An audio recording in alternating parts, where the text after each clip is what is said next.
for the government to undertake all the infrastructure development in Indonesia. So the yield looks very attractive in terms of US dollar. It looks very attractive, and then coupled with this is a you are taking the Indonesian government risk, so which we think is quite safe. This is a right. That is on global Sharia balance. Slides 49 will share with you the last fund, United Income Plus. Okay, this is a fund that has slide 50 will share with you the fund will have 70 to 100% exposure into bond and only 30% in equity for the booster of the return.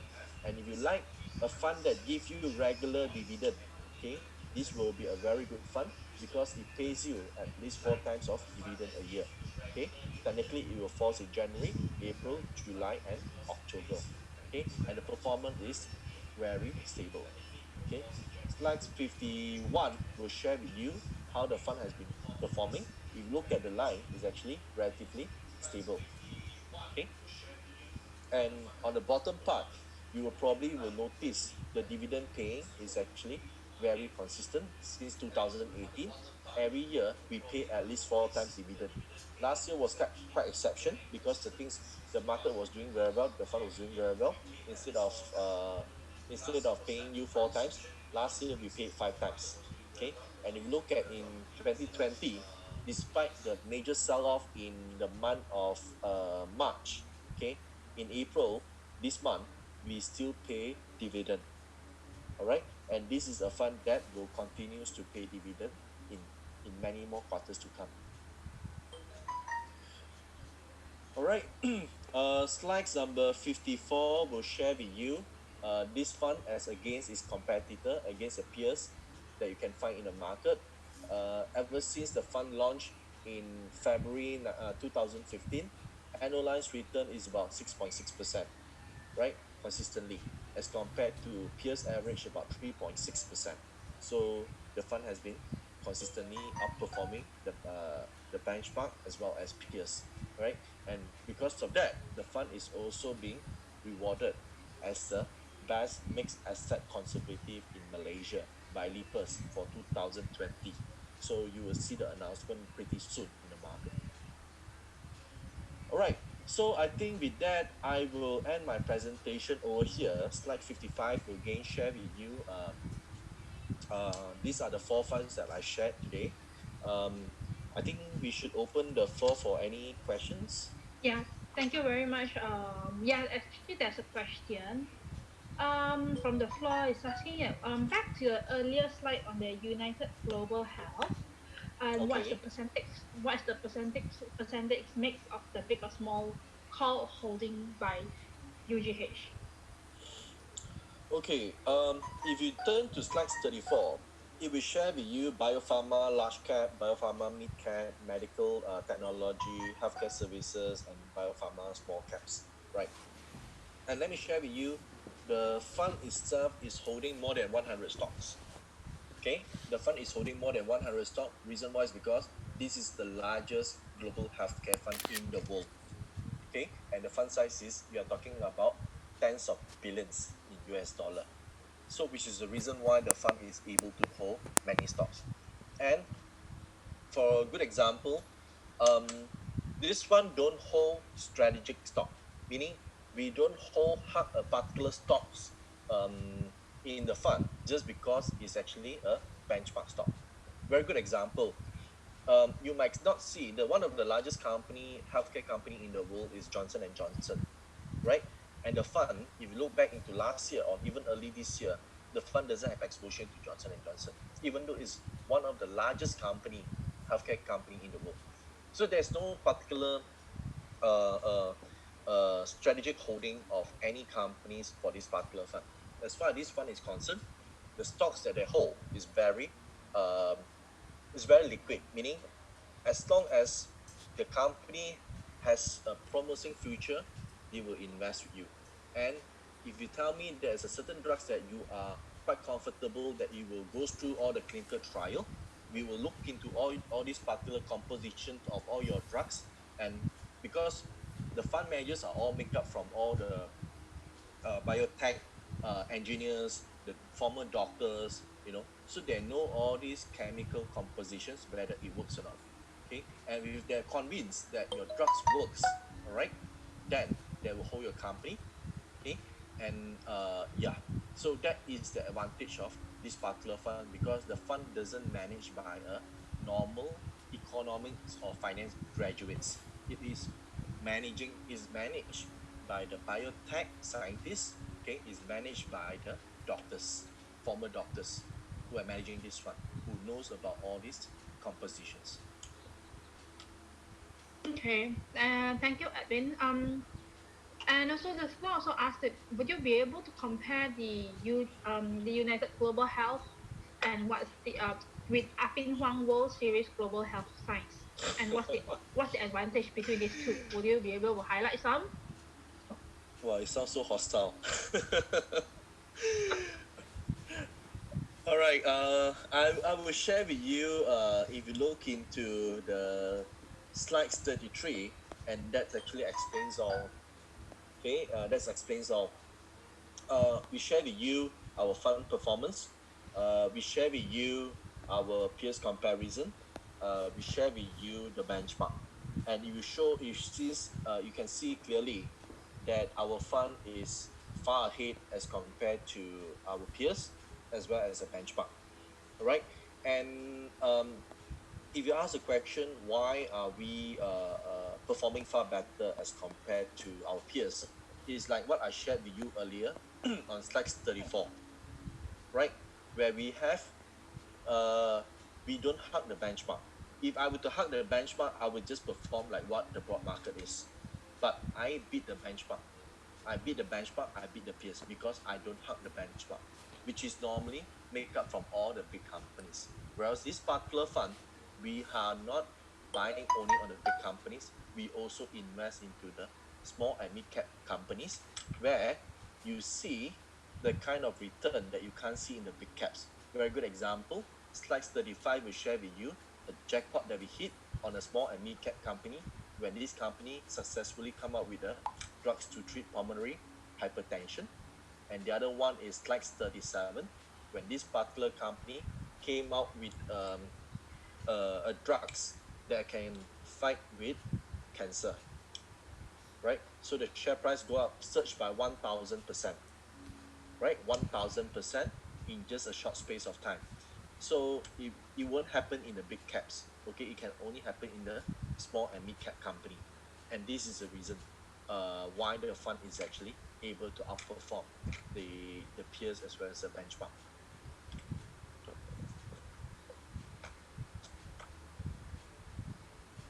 Any Edwin, questions?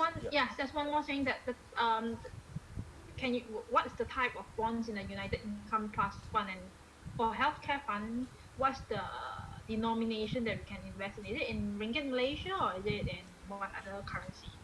Okay, for the healthcare fund, we have the ringgit share class. We have the dollar. We have Sing dollar. I think we also have Sing dollar. We also have British pound. Yep. So there's Okay, there are a in couple two of multiple. denomination Yeah, there are a or couple of multiples of. multiple. Yeah, multiples of currencies that we can find. When it comes to the bonds in Income Plus, technically, we actually hold more of the high grade of the bond paper.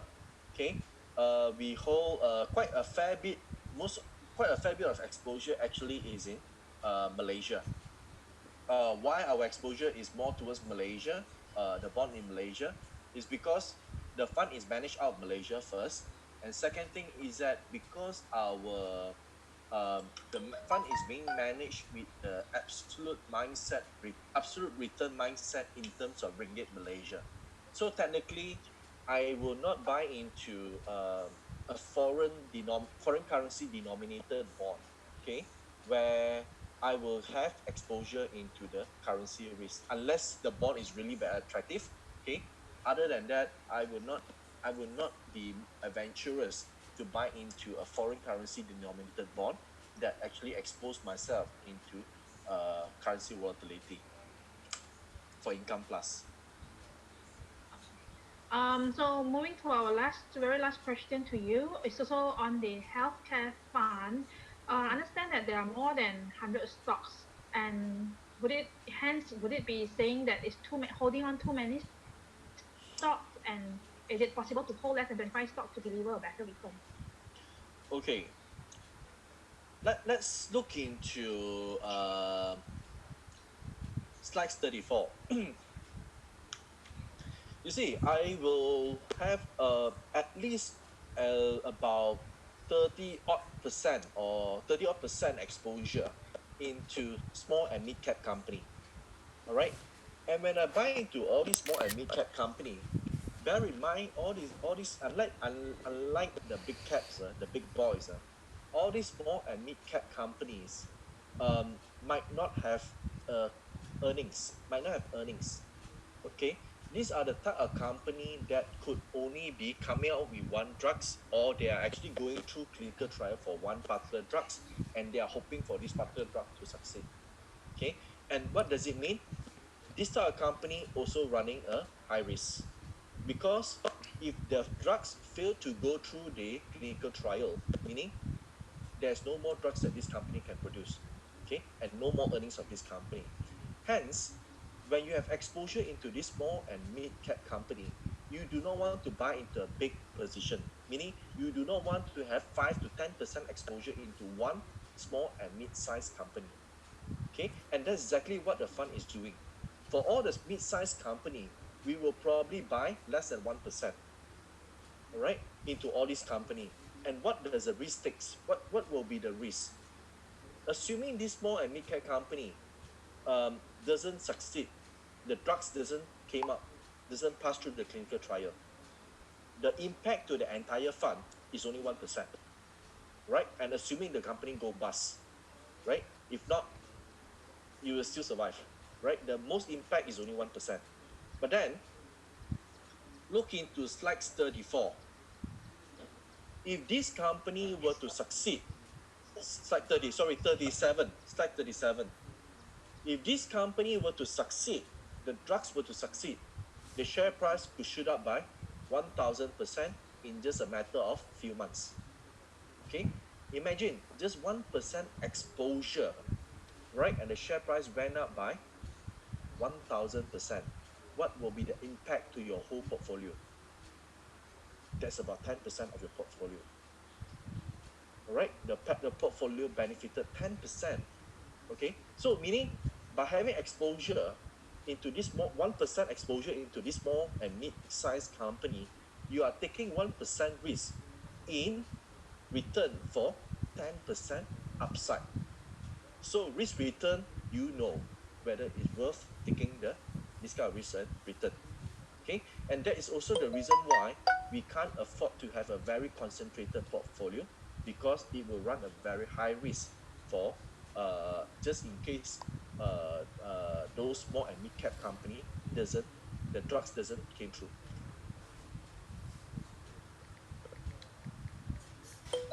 Yep. Any All other right. question? Yep. Um, Thank you very much for your time. As we promised you, that was the last question to you. Okay, thank you.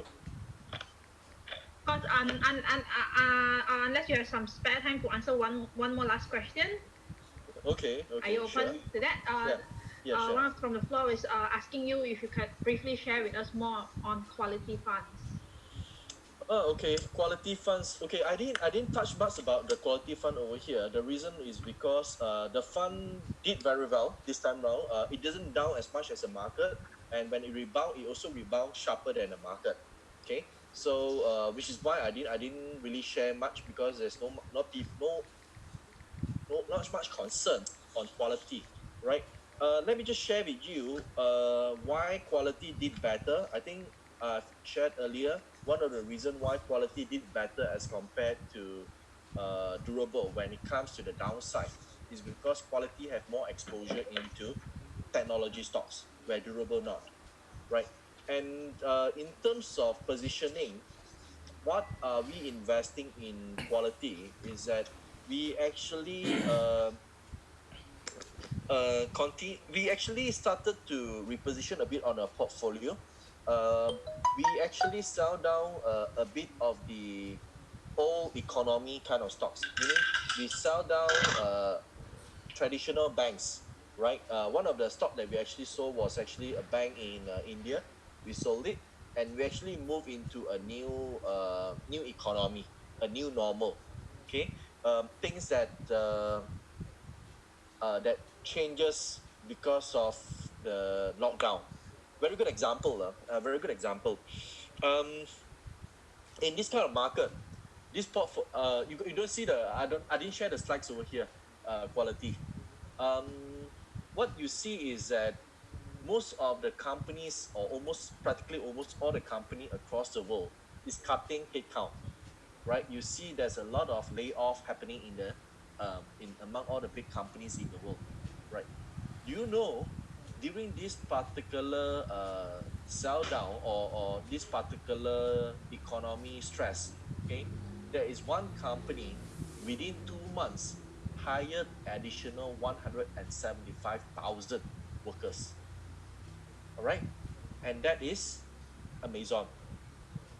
Right, so this is the new normal, because you have to accept the fact that those days people tends to, you like to do shopping, but because of the lockdown effect, people are getting more used to online shopping, and that benefiting the e-commerce, for good example. All right, which the fund actually has exposure into it. The other good example is that just when you see um, things like GSC, all right, your Golden Screen Cinema, your TGV are all suffering, and they don't expect to turn around within this year. Okay, contrary, on the other hand, movie streaming companies are doing superbly well. Okay, especially during the lockdown. And do you think it will just goes off after the lockdown is over? I doubt so. The reason why is because even despite after the MCO is over, for example, okay, you might still want to continue to stream, or you might reluctant to go to the cinema, right? And that's the new normal, okay? And global quality is actually positioning itself very well into all these new normal kind of company.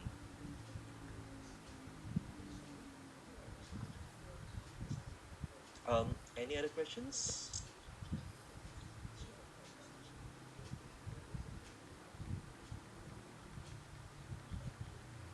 Hello,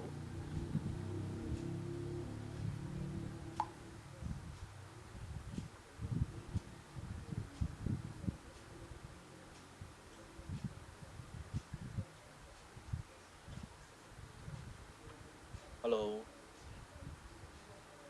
Okay. Yep.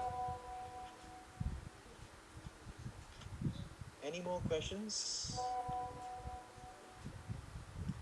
Hello, can you hear me? Yeah, I can hear you. Edwin, can you hear me? Can hear you. I can hear you. Hello. Edwin, the connection is not stable on my side as well. Like, thank you so much for your time. Okay, thank you. We'll continue with the next session. Feel free to stay on, Edwin, if you wish to. Otherwise, if you do not, yeah, you can exit the Zoom meeting. Okay, I Uh, will leave. Thank you very much. yeah, if you have any Stay safe, question, everyone. if we still have any questions from the floor, I'll probably just drop you a text or email separately then. Sure. Thank you. All right, thanks so much, Take Edwin. care. Thanks, take Bye. care. Same to you.